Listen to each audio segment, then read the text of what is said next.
এই দুইজন কাপল একটি ঘন জঙ্গলে বড় একটি গাছ কাটতেছিল।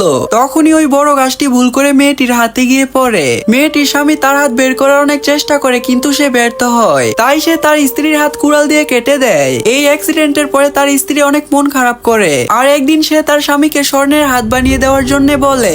এবার এই মেয়েটি তার স্বর্ণের হাত নিয়ে অনেক খুশি ছিল, কিন্তু কিছুদিন পরে ইনফেকশনের কারণে মেয়েটি মারা যায়। কিন্তু মৃত্যুর আগে সে তার স্বামীকে একটি প্রমিস করায়, আর বলে যেন মৃত্যুর পরেও স্বর্ণের হাত তার শরীর থেকে আলাদা না করে। তাই মেয়েটি স্বামী স্বর্ণের হাতের সাথেই তাকে মাটিতে দাফন করে দেয়। কিন্তু কিছুদিন পরে লোকটি টাকার অভাব দেখা দেয়, তাই সে স্বর্ণের হাত নেওয়ার জন্য মেয়েটির কবরে যায়। আর যখনই সে হাত নিচ্ছিল তখনই তার স্ত্রীর চোখ খুলে যায়, কিন্তু এর পরেও সে হাত নিয়ে ঘরে চলে আসে।